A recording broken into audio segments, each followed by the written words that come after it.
এই ধৈর্য, এই তৌফিক আল্লাহ আমাদেরকে দিলেন, বলেন আলহামদুলিল্লাহ।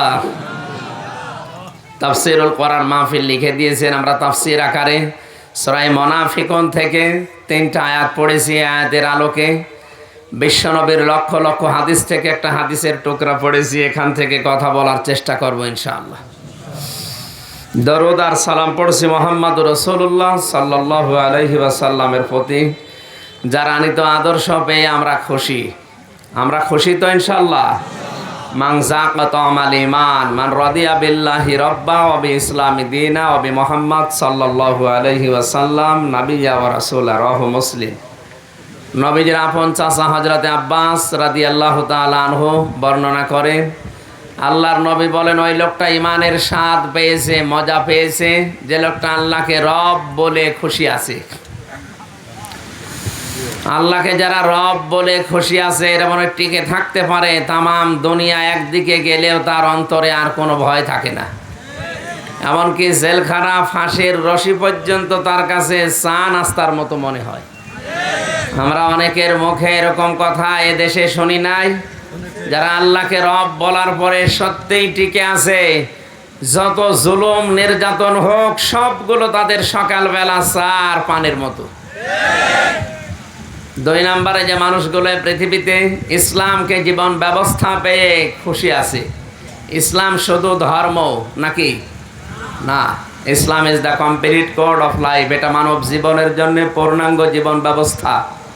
আমরা শুধু ইসলামকে ধর্ম হিসাবে মানি না, পানি পোড়া জীবন চালাতে যা লাগে সব ইসলামে আছে। আল্লাহ পাক বলেন, আল-ইয়াওমা আকমালতু লাকুম দীনাকুম ওয়া আতমামতু আলাইকুম নি'মাতি ওয়া রাদিতু লাকুমুল ইসলাম দীনান। সূরা মায়েদার 3 নম্বর আয়াতের মাঝের অংশে আছে, আজকের এই দিনে আমি আমার জীবন ব্যবস্থা ইসলামকে পরিপূর্ণ করে দিলাম। যত নিয়ামত আছে সব নিয়ামত তোমাদের উপরে পূর্ণ করলাম, এবং আমি নিজে ইসলামের উপরে আমি আল্লাহ নিজে খুশি হয়ে গেলাম। জোরে বলেন সুবহানাল্লাহ। এখানে যারা আছি সব আমরা একটা ধর্মের অনুসারী, আমরা মুসলিম। এজন্য তামাম দুনিয়ার অনেক কিছু না পেয়েও আমরা খুশি, কারণ আমাদের জীবন ব্যবস্থা ইসলাম, যার উপরে আল্লাহ নিজে রাজি হয়ে গেছেন। বলেন আলহামদুলিল্লাহ। আমায়াবতাগি গায়রাল ইসলামি দীনান ফালা ইউকবালা মিনহু ওয়া হুয়া ফিল আখিরাতি মিনাল খাসিরিন। সূরা আলে ইমরানের 85 নম্বর আয়াতে আল্লাহ বলেন, কোন মানুষ যদি ইসলাম বাদ দিয়ে পৃথিবীর অন্য কোন নিয়ম নীতি দিয়ে আল্লাহকে রাজি করতে চায়, জীবনেও তার ইবাদত বন্দেগী কখনোই কবুল হচ্ছে না, হবেও না। এটা যেটা রেকর্ড হচ্ছে, লাইভ চলছে, তামাম পৃথিবীর মানুষ যারাই শুনছেন, এটা বিভিন্ন ভাষায় রূপান্তরিত হয়ে তামাম দুনিয়ার 750 কোটি মানুষের কাছে পৌঁছিয়ে যাচ্ছে। আমি মক্কা শরীফে, মদিনা শরীফে, দাম্মামে, তায়েফে, জেদ্দায় যত জায়গায় ঘোরাফেরা করলাম, দেখি আমার বক্তব্যগুলো বাংলাতে, আরবিতে অনেকে শুনছে। মাওলানা মিজানুর রহমান আজহারীর, মাওলানা তারেক মনোয়ারের, মাওলানা আব্দুল্লাহ আলামিন, মাওলানা সাদিকুর রহমান আজহারী সহ অসংখ্য আলেমের বক্তব্য বাংলায় তো চলছে। বিভিন্ন ভাষায় যে ভাষার লোকেরা ওই ভাষায় রূপান্তরিত করে শুনছে। এখন একটা অ্যাপস বেরিয়েছে, শুধু ওখানে টিপ দিলে ওই ভাষায় আমার কথা আপনি শুনতে পাবেন। এটা একটা নিয়ামত। এটা কি?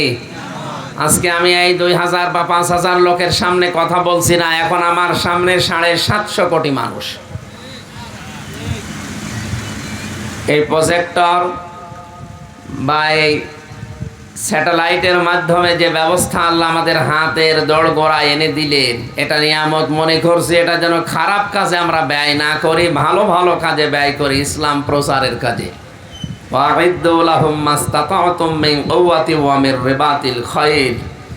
পৃথিবীতে ইসলাম ধ্বংস করার জন্য যে যেটা হাতে নিয়েছে, হে নবী আপনি ওইটা উল্টিয়ে ইসলামের পক্ষে কাজে লাগাবেন।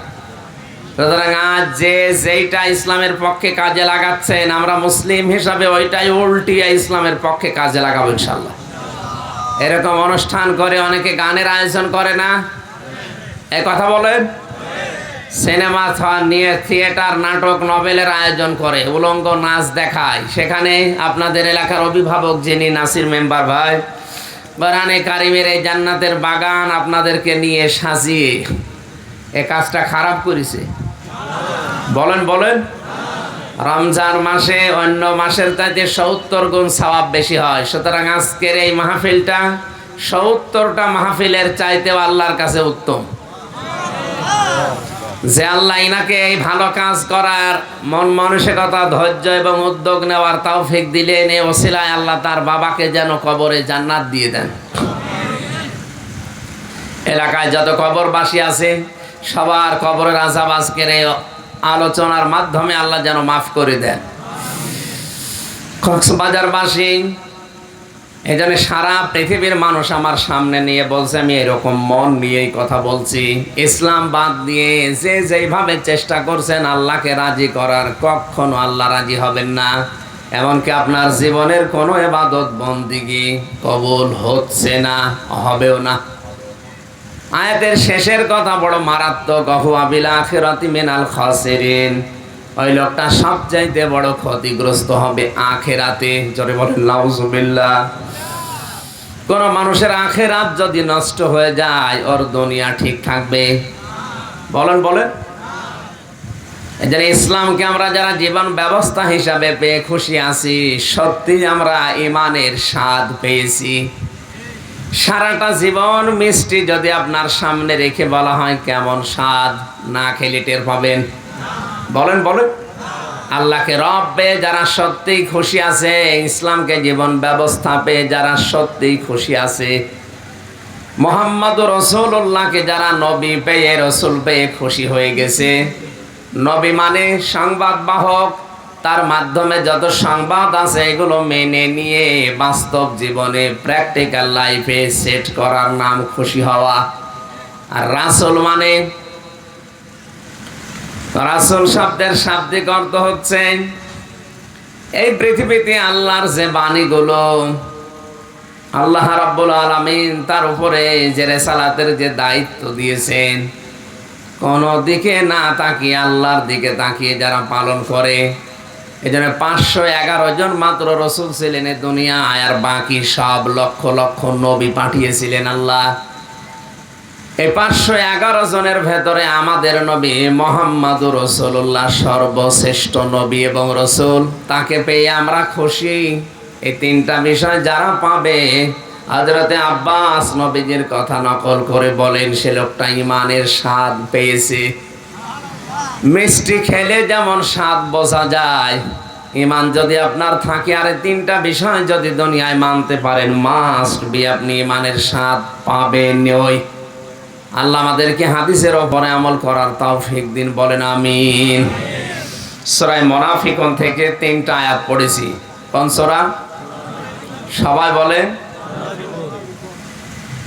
মুমিনুন নামে একটা সূরা আল্লাহ দিয়েছেন, মুমিন নামও একটা সূরা দিয়েছেন, কাফিরুন নামে একটা সূরা দিয়েছেন, মুনাফিকুন নামে সূরা দিয়েছেন। কিন্তু মুনাফিক, কাফির এরকম কোন সূরা নেই। বহু বচন, সবাইকে সমষ্টি করে আল্লাহ দিয়েছেন। মুনাফিকদের অনেক গুণাবলী আছে, ওই সমস্ত গুণাবলী যদি কারো ভেতরে থাকে সে যেন এখনই তাওবা করে ফিরে আসে। খলিফাতুল মুসলিমিন হযরত ওমর রাদিয়াল্লাহু তাআলা আনহু মাঝে মাঝে হুযায়ফা ইবনুল ইয়ামিনকে ডাক দিয়ে বলতেন, হুযায়ফা, নবীজি ইন্তেকালের আগে মদিনায় কারা কারা মুনাফিক আছে তাদের একটা লিস্ট তোমাকে দিয়েছে, তুমি একটু দেখো তো এই লিস্টের ভেতরে আমি ওমরের নামটা আছে কিনা।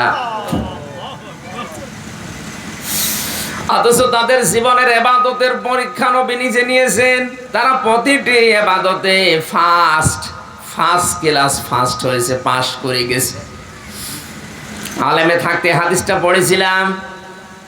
গভীর রজনীতে বিশ্বনবী হযরতে আবু বকরের বাড়িতে গেলেন। চিন্তা করলেন দেখি আবু বকর কি করে। রাতের বেলা গিয়ে দেখে আবু বকর ঘুমিয়ে নেই, তাহাজ্জুদের নামাজে সূরা ইয়াসিন পড়ছে। ইয়াসিন আল কুরআনিল হাকীম। কিন্তু আওয়াজটা খুব মৃদু ক্ষীণ, আস্তে আস্তে পড়ছিলেন। নবীজি অনেকক্ষণ পর্যন্ত তেলাওয়াত শুনলেন। শেষ পর্যায়ে দোয়া করলেন, মাবুদ, এই লোকটার জীবনের উপরে আমি খুশি হয়েছি, আল্লাহ তুমিও খুশি হয়ে যাও। দোয়া করে তিনি চলে আসলেন। হযরত ওমরের বাড়িতে গিয়ে দেখলেন ওমরও ঘুমিয়ে নেই, তাহাজ্জুদের নামাজে তিনি গলা ছেড়ে দিয়ে জোরে জোরে তেলাওয়াত করছে। আর রহমানু আল্লামাল কুরআন